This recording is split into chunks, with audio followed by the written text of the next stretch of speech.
of the oral tradition. Hillel and Shammai are not only the fifth pair running the Sanhedrin, Hillel being the president and Shammai the Av Beit Din, but also they are the beginning of what's called the House of Hillel and the House of Shammai, which were actually two academies of students which developed from these very active educators. So last week we talked about Hillel saying that you have to be like the students of Aaron. And normally the Maharal says that when you have the two in the pair, the first one, the Nasi, usually talks about something proactive, what he calls having to do with love or generosity. And the second one says something passive, having to do with what he calls the fear. But here we have two unusual things. After Hillel made this active statement about being a student of Aaron who loves people and wants to bring them close to the Torah, you have a statement which, first of all, is an anomaly because it's in Aramaic. All of a sudden, Aramaic was a spoken language at this time in the land of Israel, but in Judea. But it was never the language of the Mishnah. So it's unusual. And it's not like, let's say, Aramaic literature, like Talmudic literature of the Gemara, which the vernacular in Babylonia was Aramaic, so it made sense that the whole discussions were in Aramaic. Here in the land of Israel, Hebrew is definitely the sacred language and the language which is used for Torah study. So the question is, why is he using Aramaic, which of course is not the language that the Romans would understand? And also, he seems to have four things which he's saying here, which seem to be, I would say, words of caution. And each one of these I want to understand. And there are multiple interpretations. Okay, Hu haya omer, Hillel used to say, Negid Shema Avad Shmei. What does that mean? Nagid, like the Hebrew word Nagid, is somebody who has a position of power. Shema, like the word Shem, a name. Avad Shmei means to lose your name, which means if a person's name ascends to fame, meaning like a place of power, that is a certain way to get rid of your name. Meaning a person might actually lose not only their fame, but their own lives. This concept, Rashi also says this. Kol mi sheshmo nimshach v'oleh l'gdula, a person whose name rises to fame. So Rashi says this could actually anticipate his death. Because it says about Joseph, like we said beforehand about Joseph, and it says in Mishle, in Proverbs, lifnei shever gaon, that there's always exaltation before the fall. So, but then Rashi says, but there are those who explain it differently too. What does this mean? We actually had this before. This idea when we said. We had this also before, where we were warned by Shemaiah. He says, "Snat Rabbanut," keep away from positions of power. And I mentioned the Talmud Yerushalmi, where Elazar ben Azariah says, "I feel like I'm 70 years old, and I was not able to succeed in having people accept my opinion that the Exodus story be told not only in the morning but in the evening." And the Jerusalem Talmud says that how unusual, because it's unusual that this young man, who at a young age became the head of the Sanhedrin, meaning he already had fame at a young age, was able to live till a ripe old age too. The Talmud Yerushalmi says that. And it's explained by the interpreters that because he was very humble, so he was able to survive. What's the issue? Why a person who rises to fame, why must they fall in Talmudic thinking, in Midrashic thinking, in Mishnaic thinking? Why does it have to be? Why can't you rise to fame and remain? This is a complicated question, and the answer is complicated too. From a speculative point of view, there are different possibilities. I think even Rashi mentioned before, if you get too close to the political arena, there are always people who are trying to knock you down, as we know. A lot of people steer out of politics because they don't want the tension of politics. They don't want the enemies, because there are a lot of people who are looking for positions of power, and once you're in position of power, that puts you in the limelight of somebody to object to oppose, to knock off. So that's one way of looking at it. There's another way too, from what I call a more metaphysical way, and this is something which needs a little bit more of discussion. The Talmud in Brachot has a very strange statement where they say that most people, their death is a result of Ayin Hara, the evil eye. Now, it's a very strange thing, and people have understood the evil eye as a superstitious type of concept. So I want to explain this idea as rational as possible. And that is, when you're too much in the limelight, and this actually connects to another rabbinic statement. There's a rabbinic statement also in Brachot that says, Eina bracha shora ela davar hasumui min ha'ayin, which means blessing can only attach it to self, to something which is not in the public eye. So if you are planning a business and you want it to succeed, don't tell everybody about it. If your wife is pregnant and you're hoping that things will be okay with the labor, you don't have to go announcing to the whole world. Okay? Is there certain things, and why is that? Because there's always human jealousy. Now, the way I understand the concept of the evil eye is not as mystical as people like to portray it. I understand it like this. If you are flaunting your wealth, if you are flaunting your power or your good luck, there are always people out there who are going to wonder why you deserve it and not them. It's human jealousy, and that's part of human nature. Unfortunately, sometimes people are even jealous of people whose lives are worse than theirs, and they don't even know that because of one thing that person has, which they don't. And I'm sure we all have examples of this in life, so I don't think I have to mention it. But we've all run into things like that. The people are jealous of the one thing. It's sort of like the story of King David and Uriah, where the prophet says to King David about the rich man who needed the lamb of the poor man.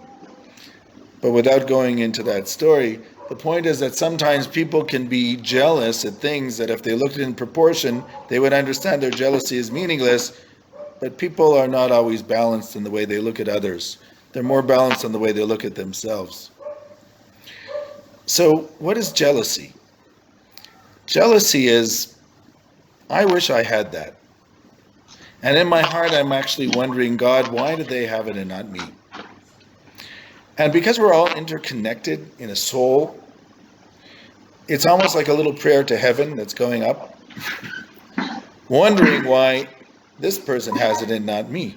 And if too many people wonder why this person has it and not me, sometimes the books are reopened. That's the interpretation. And you don't want the books to be reopened. It says, Al tavo b'mishpat imanu ki lo yitzdak lefanecha kol chai. We say in Yom Kippur, do not judge us, because in the end of the day, nobody can be justified before you. In fact, the Zohar says that Noah had to be brought into an ark, and God had to close the ark in order to save Noah, because it wasn't clear if Noah was actually righteous enough for him to survive when everybody else was dying.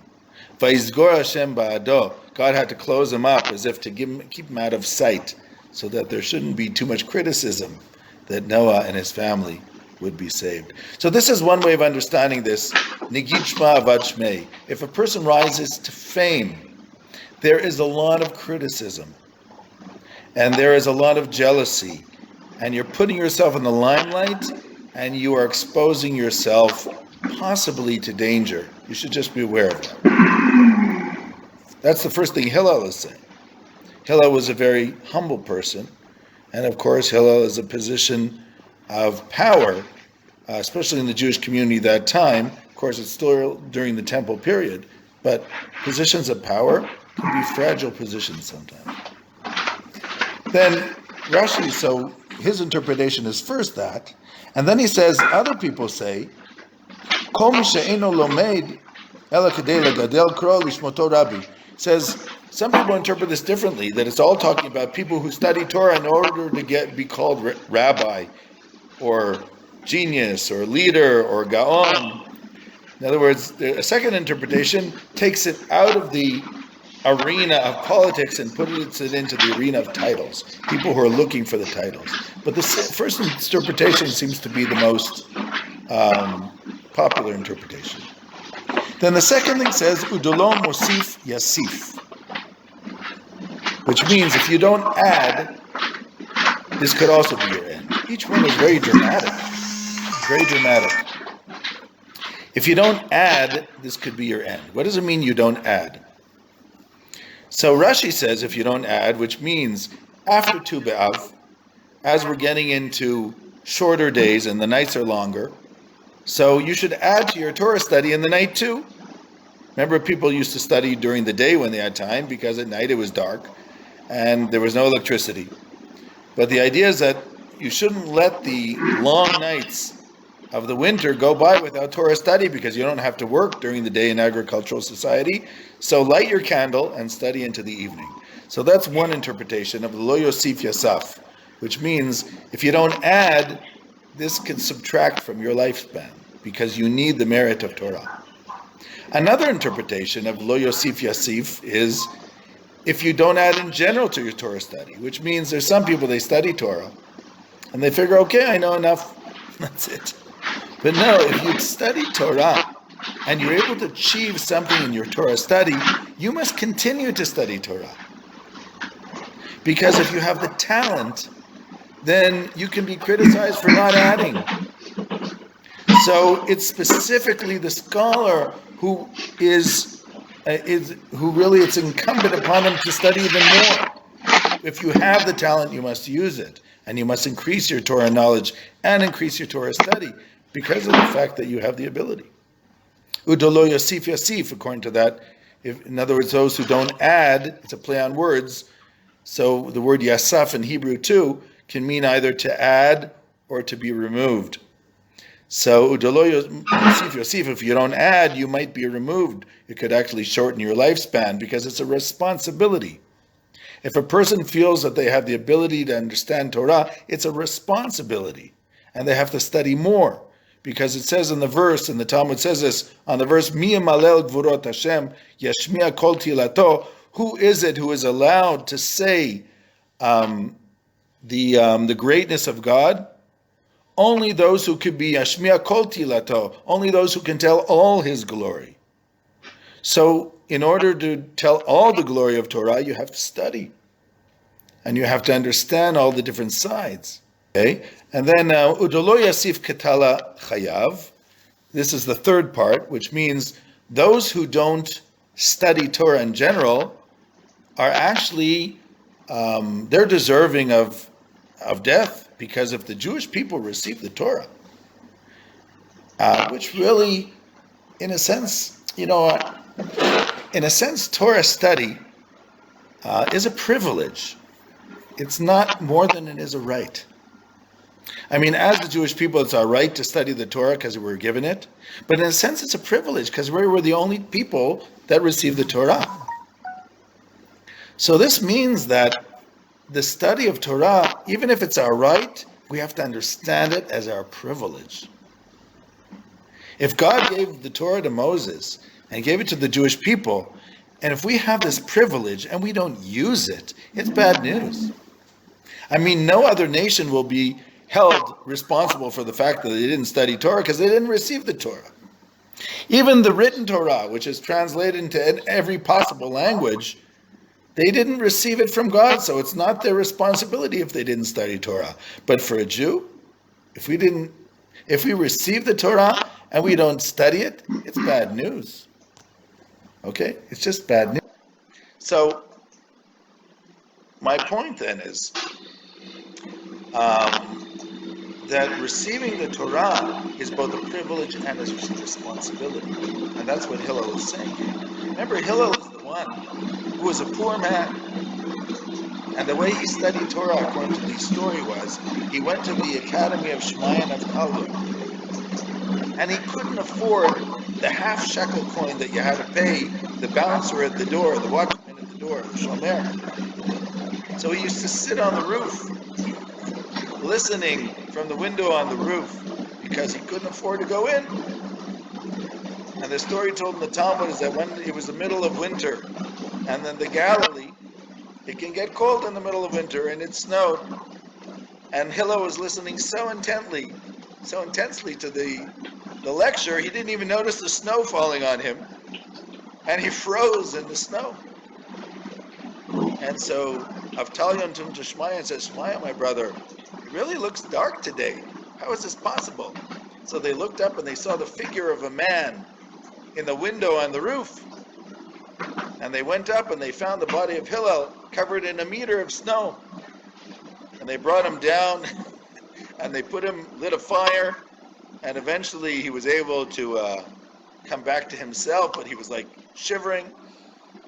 And they asked him, why are you on the roof? He said, "I can't afford to pay the shomer." From that day on, they allowed him in for free.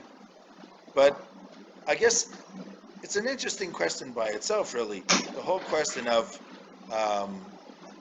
if Torah is a privilege, should it be democratized and everybody allowed, or should it be just for the elite few? And this brings us also to part 4 of this statement. And part 4 is Udi ishtamesh b'taga chalaf, which means in English, and if you use the crown for personal use, this is also something that could bring your life to end. Now these 4 statements, and I'll explain this one in a moment, each one he's saying in a very dramatic way, 4 things that could shorten your life. Hillel is trying to drive a point home, and all these statements really have to do, it seems, with Torah study. Let's go over them again. The first one was, if you rise to fame, and I assume here rising to fame means as a Torah scholar, so you have to watch out. Do you really want to rise to fame? Because rising to fame, people understand it in many ways, and not necessarily that you want to teach. The second one was, of course, a person who doesn't study enough Torah also could shorten their lives, because you study, but if you have the ability for more, you should not be stagnant. The third one was that if you don't study at all when you have the ability, it also could shorten your life, because it's not just a privilege, it's a responsibility, receiving the Torah. And the last one, if you use the Torah as a crown, the crown of the Torah for personal benefit, this could also shorten your life. What does that mean? One interpretation, which is brought in the Avot of Rabbi Natan, is that you're using God's name for personal use. Of course, that we know from the 10 Commandments. It says don't use God's name in vain. Personal use for sure would be in vain. Another interpretation, which is brought by the Rambam and others, is Delo Yalif Ishtamesh B'Talach Chalaf, means if you use the Torah in order to make money, that this could shorten your life. Now this is very interesting, because in chapter 4,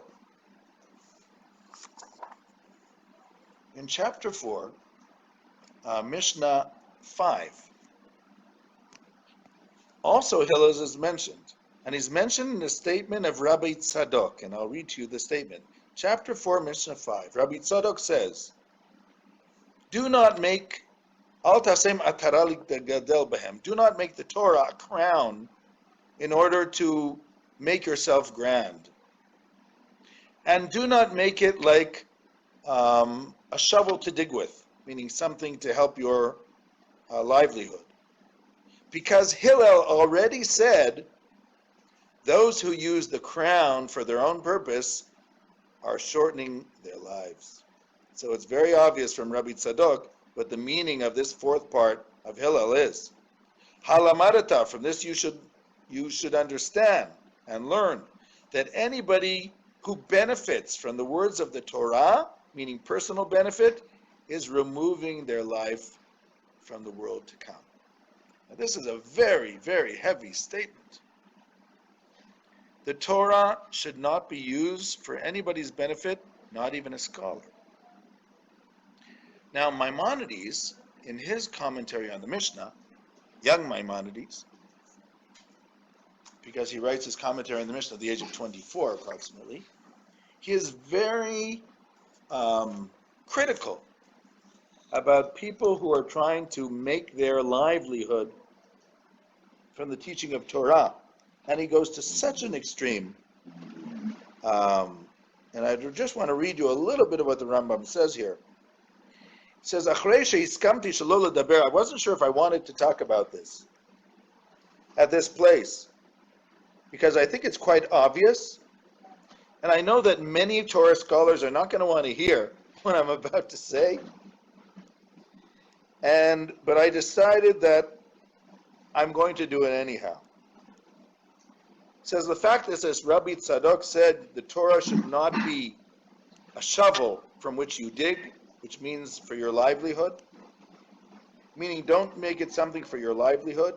And it says that anybody who tries to benefit from the Torah, from the honor of the Torah, is taking themselves out of this world, which means out of the world to come. And he goes on and on that a person should not benefit from Torah study. And Rambam brings examples. He says, look, all the scholars of the Mishnah had vocations. Some of them were agriculturalists. Some of them, like Rabbi Yochanan, was a shoemaker. Yitzchak Nafcha was a silversmith. They all had occupations. Abaye and Rava, all their students were in agriculture. It was always assumed in the time of the Mishnah, the time of the Talmud, that the rabbis all had all other occupations. There's a famous statement in the Talmud that says the early generations used to make their Torah study,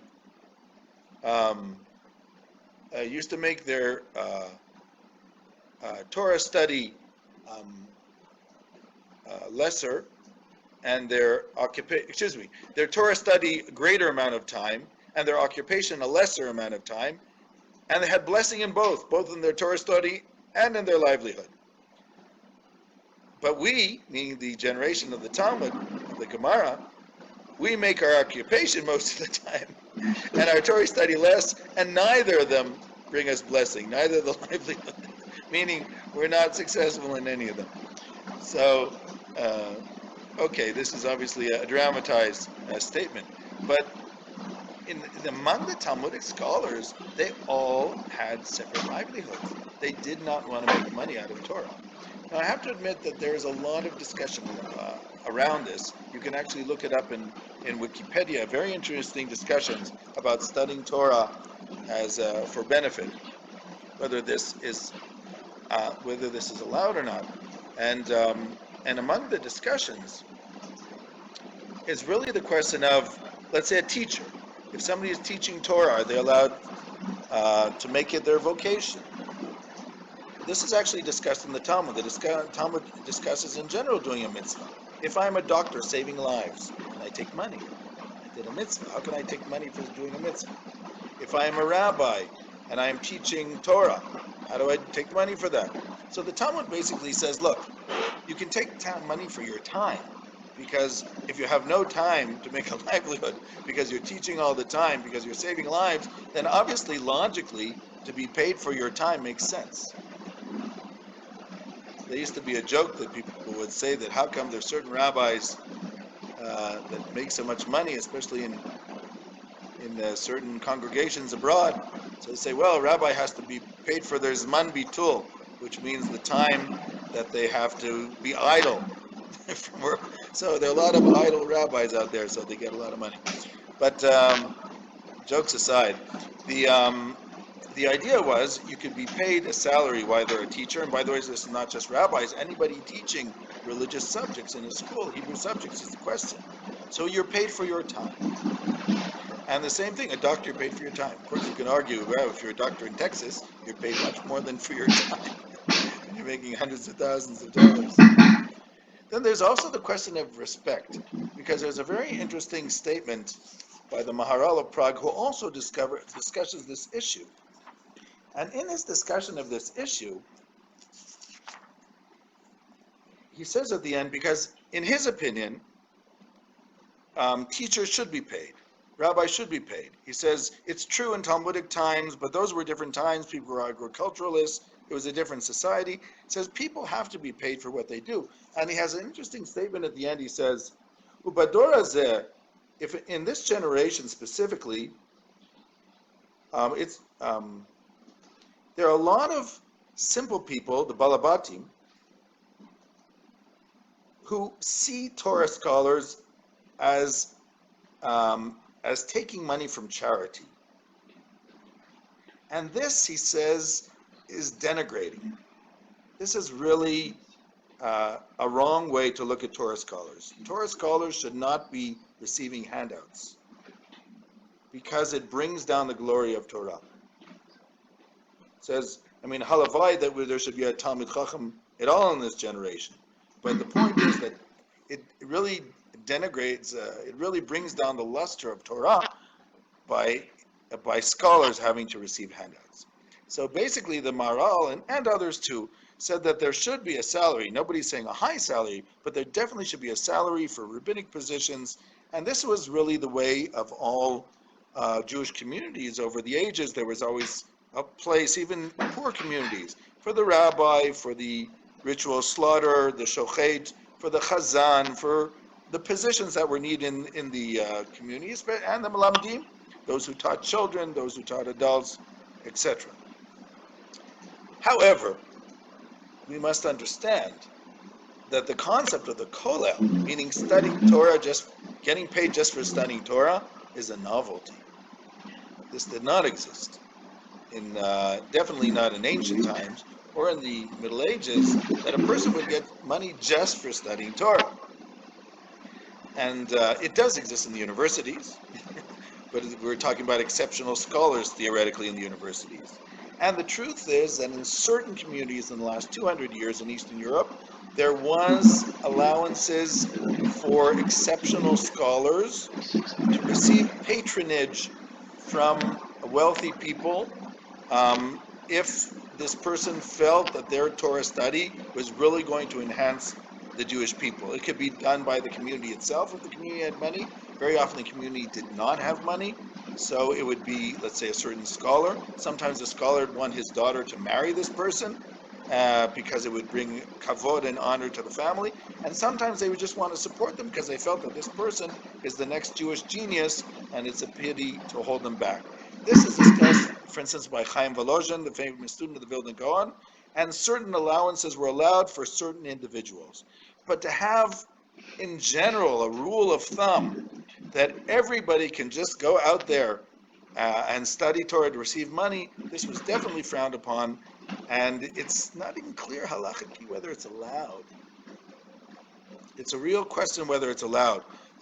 If it's a very low salary for maybe a temporary period of time, maybe, but if it goes on and on for years, it's really halachically problematic because it's the question of making livelihood out of Torah without giving back to the community. See, even those who allowed it when you're giving back to the community, when you're teaching people, when you're teaching scholars, when you're teaching children. But just that I'm studying Torah and therefore I should be supported is something, a 20th century phenomena, which, as I said, has very problematic place within halakha. We're gotten used to it to a certain extent today, so people for some reason have accepted it, but it's really very problematic from halakhic point of view. So I just want to end by saying that Hillel then presents us with four things here in chapter 1. Each of them he says in Aramaic because they're cautions, and I guess maybe it's in Aramaic because they say you don't have to do your dirty laundry publicly. If you want to say something which is a criticism, say it in the language that the Jews will pick up. That might be from that. I'm not exactly sure. But anyhow, these four things which he brings here cautions people is number one, be careful if you want to rise to fame as a Torah scholar. You have to watch out. Be careful if you're not adding to your Torah study, because it is a responsibility. If you don't study Torah at all, in general, you have to watch out, because even if you're not able to study a lot, you have to study something. It is a responsibility of the Jewish people. And the last thing, if you try to benefit from the fact that you're a Torah scholar in ways which are not giving back to the community or overdoing it, you have to be very careful, because the Torah belongs to God. So these are the four warnings of Hillel, and I wish everybody ktiva v'chatima.